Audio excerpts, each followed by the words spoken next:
Okay, so I had to record this because today is a very big moment. I am a champion communicator. Okay, I know how to speak to people incredibly well. I can be whoever I need to be in a conversation uh, to further whatever point that needs to be made. Okay, like that is something that I've been studying. Like it's a craft that I'm very fond of, and I have a tenuous relationship with, but nonetheless am pretty skilled by most measures. Okay, out of all the awards I have ever received, ever in regards to my ability to persuade people that the thing that I am saying, of the thing that I am saying, period, like the one that matters the most was on today, which is September 15th, 2019, a solid 22 and a half years since I've known my mama. This is the first time that we have had the kind of breakthrough in communication that I have with people on an instant basis. Like, it has not always been like this. It is something that's like taking a lot of waxing and papering over time, and there's still more people to be found to learn from and to be able to share space with in a ways that is amicable, whatever. But when I say that my mama has been the hardest thing, safe, lock, whatever, to crack, I am not joking. We go like ships through the night, but it's not even like we're just shipped through the nights. We're shipped through the nights on other seas. Okay? Like we are not even going parallel to each other. And yet we are communicating back and forth as if we are. Like there's a lot of like disconnect because we think someone is right there and they're not. you know? It's not getting transmitted that it's that you're there and I'm here on the fundamental. And so all the things we're throwing out are based off of this incorrect, starting point. And one of like the symptoms of being a person who came in a family and with a childhood, I guess, of like kind of distant parents is like, you can become like an eternal optimist. You constantly hope for this person that can understand and love you, and you kind of just chase that with a lot of different people, and sometimes it gets you in situations where you are hoping for someone who will not get it and who has no intention of getting it to figure it out, and you just keep hoping and hoping and hoping and placing, or projecting is a more appropriate term, that there is something positive there. Okay, but false. Okay, that is often a problem. Today it was positive because like I had gotten to a point where I was starting to think that maybe I should just give up on like having the relationship that I want to have with my mother and just go through the motions. Like, what's up? I'm well. Yeah, no, this is what I want to do with my life. Yeah, this is how I'm gonna make money. This is how I'm gonna be safe. Don't have to worry about this. Yes, I am listening to you. Okay, if I may not do that, but I hear you. No, I do hear you. Yes, okay. Okay. I love you too. Bye. That would be like our interaction with each other, and sometimes it would be more like jovial, and other times it would be like more on the, chaotic end. But like for the most part, that median was like that little thing that I did. But today, we had gotten to an impasse, and in the spirit of like the communication, the amazing communication that I have with my partner, I love him. I love him. I love him.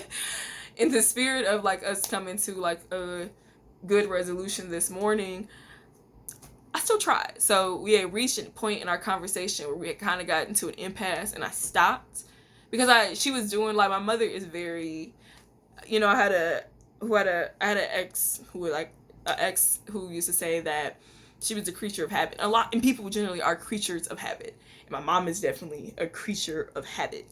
And when she gets flustered or angry in a conversation because she doesn't like conflict, and she especially doesn't like the idea of consciously thinking about having conflict with her girls, she shuts it down and like, all right, bye, and wants to end the call. Like, all right, like, no resolve for nobody's. It's, like nobody's happy.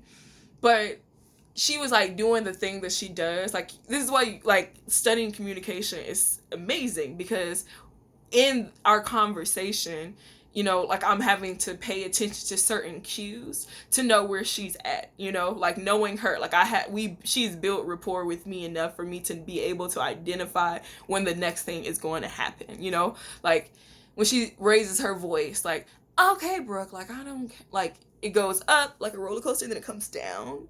And at that moment, my body wanted to do what it normally does, which is get on defense, like feeling attacked and just needing to be like clearly defending my name, clearly responding to it, because I've been so used to being silenced in my childhood and not being allowed to speak my own truth, that I just, like have to pop off in either in homage to the childhood silence, or just like as a defense mechanism for feeling that kind of like pressure that they felt as a child being brought up again. But instead of doing that, I don't know, I guess the little champion me felt like, just had a good day with BYP and his boy. Like, go for it. I wasn't even conscious like this. Like, I'm blowing this up, but I just always try with people, like I said. And we reached an impasse, and I slowed down, because there is so much power in slowing down. Like, and I don't, like, we do this in debate, and it's at a more dramatic kind of parallel than happens in like regular conversation, but nonetheless, like, the significance cannot be debated. So like what this looked like with her was like, when she did that, I got silent for a second, and I just jumped in like, the reason why, with a lot of pauses in between, so like each little stanza, like a line segment or something, can be like received, like, so we can identify exactly where I lose you, if I lose you, by your facial expressions. Like, if I do this part, okay, no negative, okay, now this part, okay, no negative, now this part, okay, no negative, okay, now this part, okay, a little bit of negative, okay, then it's this part right here, okay. So this is the part that we need some clarification on. And like, being able to like explain how my mind did it is a blessing.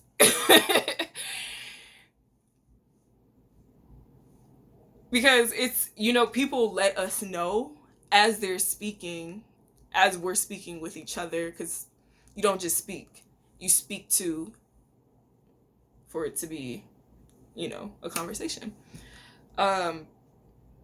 And I listened to her and was able to then adjust where I was from that point on. Because I think, like, I had a theory, again, these are the things that are unconscious about how I consider our relationship.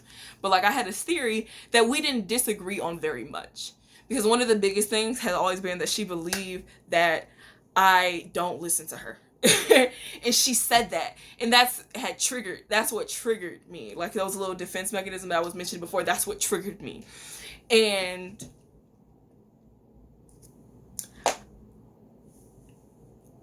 I really listen to my elders. One of the things that anybody who knows what my like, last couple of years of like debate were that like my values are grounded in intergenerational friendships and relationships, because that's how we grow. I've had older people in my life that are friend-like, and we've had conversations in a very mature capacity that I really value what they say. Like, I value what my mom says, I value what my only living grandmother now says, and I want them to know that. Like, I want them to feel that. And so the only reason why I think that I was able to come to like a better way to speak to my mom is because I had to consider the following, which is where my goals were, what her goals were, where her disagreements in my goals and where my disagreement were in her view of my goals. Okay? Like, I hope that makes sense. And I could recognize that our goals are the same. They're always the same.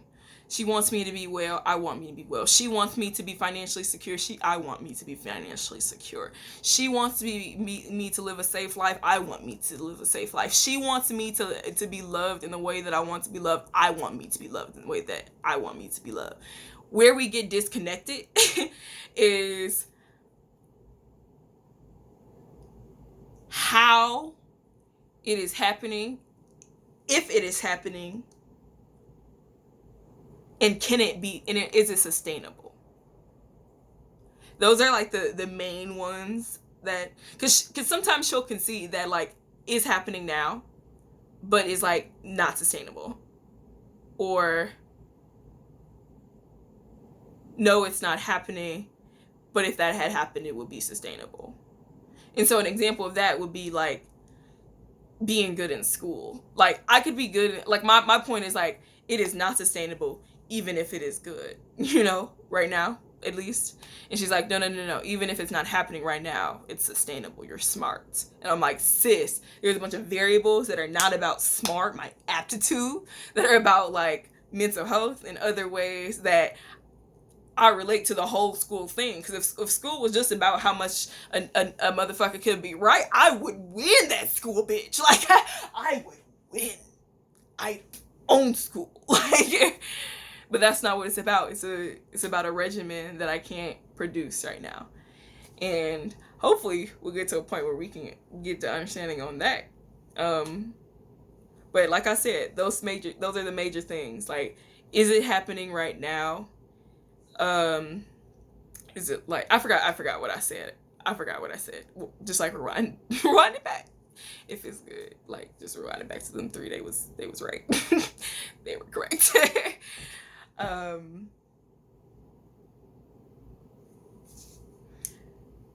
But I recognize that in that moment, she wanted to be heard. I wanted her to feel like she was heard. And she didn't know that I wanted her to feel heard, but also that she was heard. And that other people in positions like the ones that she had been have been heard by me too, but have felt similar things that she's felt, i.e. that her opinion is not being valued, and that her suggestions to me are being like, looked at carelessly. And I wanted to assure her that she was not alone in that, so she didn't feel attacked. Because like whenever there's other people in it, you just feel less bad about it. That's a weird thing about life in this world and loneliness. But like, she didn't feel alone, so she felt less attacked.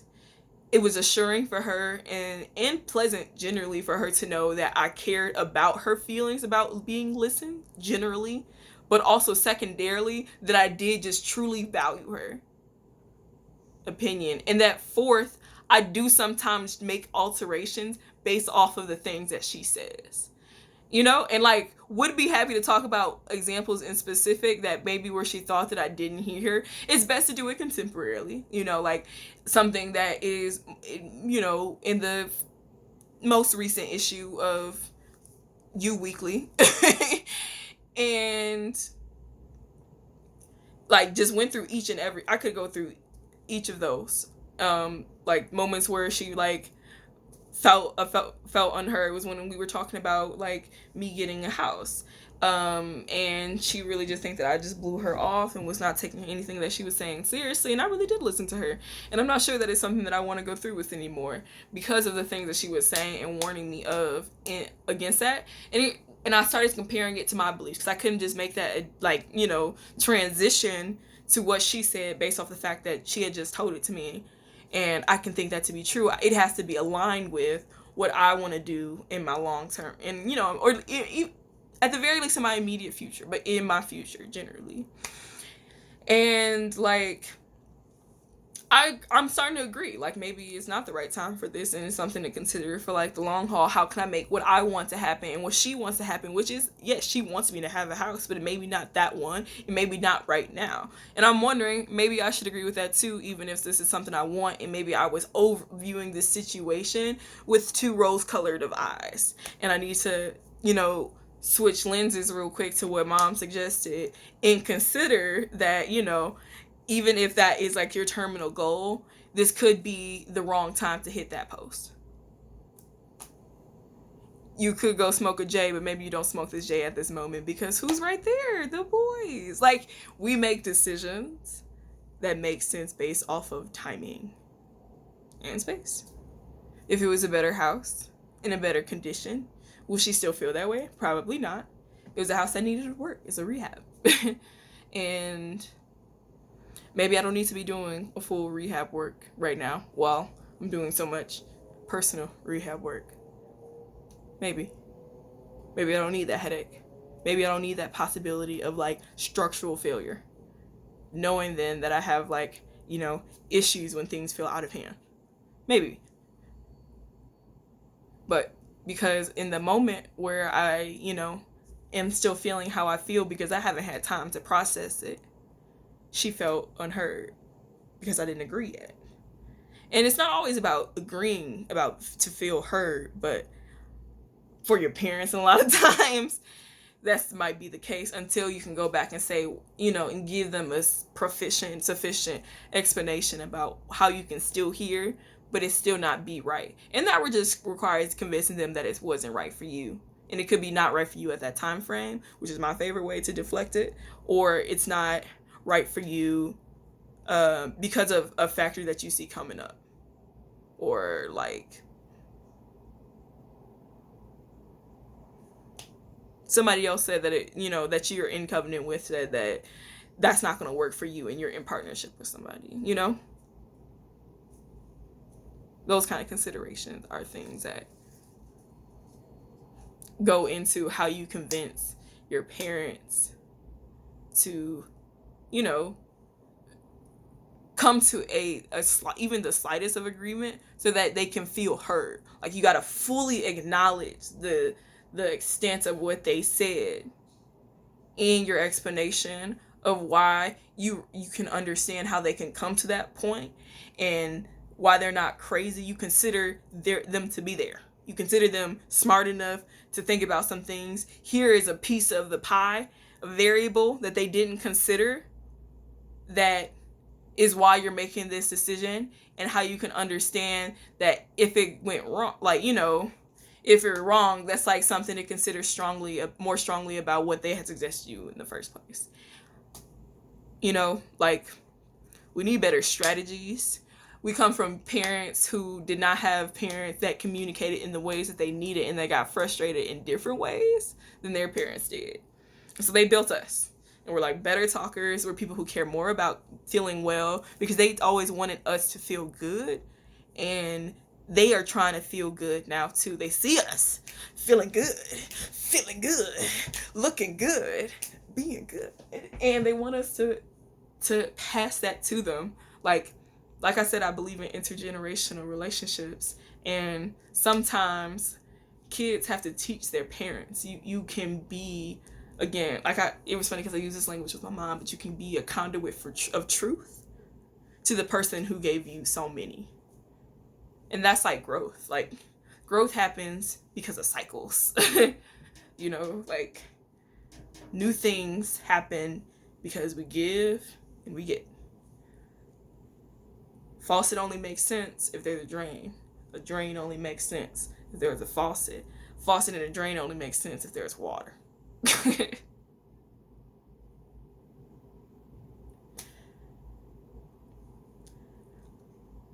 I think we all want to be in good relationships with our parents. I think we want our parents who come from people who migrated to Chicago, to Detroit, to St. Louis, to all these places, who stayed in the South. We want these people who have been raised by people who have been even more hurt and parented in ways that reflected that hurt. We come from those people's, those kids. Those kids who grew up to be parents who wanted their kids to not feel like how they felt, and doing it different, but not fixing it per se, but giving us the tools and planting the seed in our mind. Like with imagination, you can do so much. You know, that's why they didn't want slaves to learn how to read. This is why, like, when, you know, the imagination is a key to so much worlds. Like, the best writers have the biggest imaginations. You think of so many scenarios every single day, possibilities, simulations. That's again a large part of what debate was for me. It's like, you do consider a bunch of different scenarios, and that's something that we have to consider about our parents. Make it make sense for, you know, that they gave us good things. They gave us the tools to be able to identify what we needed, even if they didn't give us what we needed, because they wanted us to feel good. Like, overall, they wanted us to feel good. And if you keep that in your mind, you can look at them with softer eyes. They are scared. They are scared about dying too. They are scared about you dying in a way that you can't understand, because they have always been scared about you dying, and you've been along for so long, and they're so scared about them dying now too.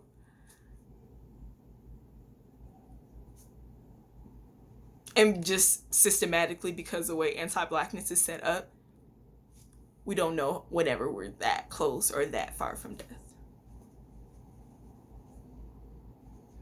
And so all of our fears are probably grounded in a little bit of truth.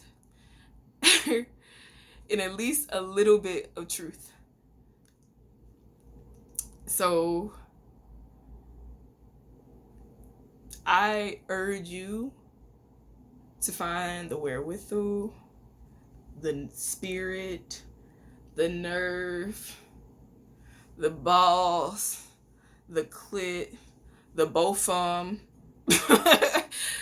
the spirit of the ancestors, I don't know, like the Orishas, Hejua, other variations of the word in different languages, Allah. You know, like, whatever you need to call on to tap into that energy, to say, you know what, I got the gumption. Shout out to Kia Sele, man, by the way. If you got the gumption to, you gotta call on whatever to get the gumption to reach out to your parents. And I feel that on the sometimes, because we actually, I mean, I'm not gonna say all of that, but and sometimes the gumption is staying away. As long as you have a well-rounded and well-considered, you shot through a lot of scenarios about, you know, your relationship with your parents who came from this world, you know, that generation of parents and that style of parenting, and try to, you know, do some shit different the way we trying to do some shit differently. You know, maybe kids need to treat parents different too.